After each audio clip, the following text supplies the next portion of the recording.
Hey, what's good? I'm Isaac Lee, and I'm finally back to do another review of the newly released movie Army of the Dead. So I just watched this last night, and I'm sure I'm gonna be all over the place, so just bear with me. Let's get straight into it. So it's not much I can really tell you about it. It's a run-of-the-mill zombie movie that definitely has that whole Suicide Squad feel to it without anyone having to actually say the name of the movie, just like with Will Smith said the whole, oh, I guess we're a Suicide Squad thing. But they definitely throw in a whole bunch of tropes. I definitely gotta jump in talking about Dave Bautista because I feel like he's jumping into that whole John McClane role, that whole Bruce Willis role of being this the quote-unquote badass he goes into all these action adventures, but at the same time he's this absentee father. I feel like he's doing that a little bit too much for me. Maybe he's not really overdoing it as much as I'm making it out to be, but every time I see that archetype, I always think about either this movie or his role in Stuber. And like every time he plays like the action guy who's like the bad parent, and we've seen that from other action heroes, but with him in particular, I feel like he's like carrying the baton, so to speak, from Bruce Willis. In the same vein that The Rock is with Sylvester Stallone and Arnold Schwarzenegger. But basically, it's him and a whole team of other, I guess, quote-unquote mercenaries who are going into Las Vegas after this huge zombie outbreak. So it's Suicide Squad mixed in with Resident Evil, and they get this whole plan about how they gotta break into this huge safe to get, what was it, like $200 million or something like that, but their cut was just supposed to be like 50. Interesting enough, the plan comes from I don't want to mess up his name, Cary Hiroyuki Sanada. If you're not familiar with him, he's the same guy who just played Scorpion in Mortal Kombat. But it's funny how when he shows up and he gives Dave Bautista the plan to get the safe, I'm watching this and I'm thinking, okay, you're not gonna like think this over, like how dangerous it is, what the situation is. The news is already talking about how they're gonna nuke this place.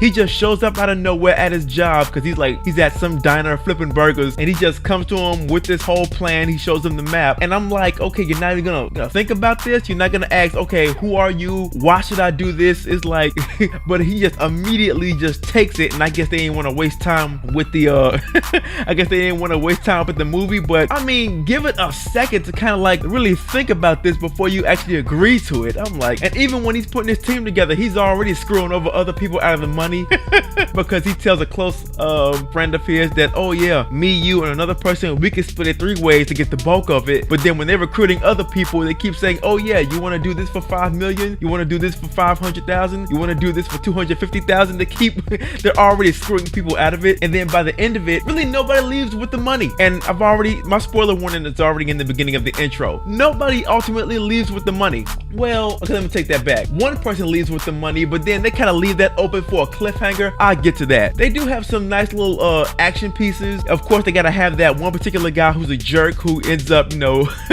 getting turned into like a zombie. They even do that whole thing about having certain zombies that are like smarter and faster, and they're able to communicate and things like that, which kind of reminded me of a movie they did not too long ago. I want to say a little over 10 years ago. It was like I think it was like a Dawn of the Dead. It's the movie where they also had Ving Rhames in it. I think it was Dawn of the Dead, but it was all about these zombies that are like smarter and they can communicate and things like that. And just when it comes to like genres like this, I've never understood the whole idea of, okay, they're zombies but they're stronger. And maybe it's because I'm putting like real life ideals or real life ideas into it, because I'm thinking, okay, if you're a zombie, your muscles have all atrophied. You shouldn't be dead but yet faster, or dead and now you can like dead and be stronger, or dead and move faster. I'm like, the idea of you being the idea of you being dead and yet somehow you got the strength of Captain America, that's never made sense to me. I never got that. If you're a zombie, the only thing about you is that, okay, you want to feed and you move slow. That should be the 2 things about you. That's it. This whole, now I gotta feel like I'm fighting a whole legion of like super soldiers. No, I've never got that, but they just put that in for practical effect. Another thing they put in for practical effect is the whole zombie tiger. You actually see that in the trailer, and they say that was one of the tigers from Siegfried and Roy. They made sure to put their names in that, so RIP to them. But it was interesting to see the whole takeover of Las Vegas, which, speaking of, and isn't even really related to anything. It's been a while since I've been to Las Vegas. Definitely got to go back there, but still in the middle of this pandemic, but that's a whole nother story. Back to the movie. They had some nice action scenes, like I was saying before. I really love how, like, if they want to tear a person apart with a machine gun, you see the effect of it. I mean, the blood splatter could have definitely been a little better. It was like The blood splatter was more like, I don't know, more like just strawberry syrup, like thick like strawberry syrup that was just like splashing all over the place. It was like it could have been better in that vein.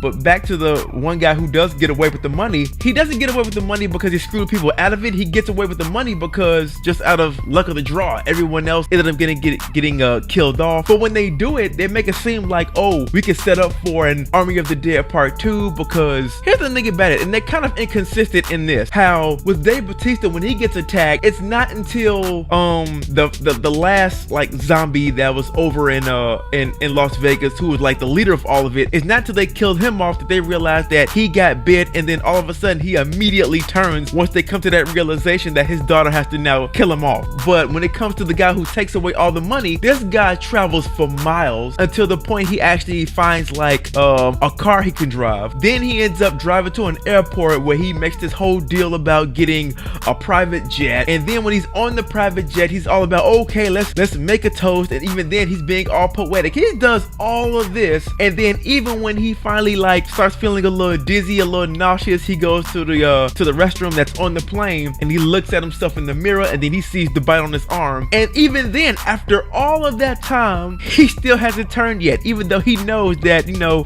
it's gonna happen at some point, and that's kind of like the cliffhanger. But I'm like, okay, so why is it takes him forever to turn, but it took Dave Bautista what, all of 2 seconds? I'm like, come on, you're kind of inconsistent. You gotta have some ground rules. How does this work? But all in all, it was a fun movie. I would definitely watch it again. I don't know if I would go out of my way to buy it on Blu-ray or DVD, but I mean, if I was bored, had nothing else to do, and I happened to catch it on TV, yeah, I'd watch it again. But at the end of the day, those are just my thoughts. But what are yours? And if you like what I had to offer, hit that like and subscribe at the bottom.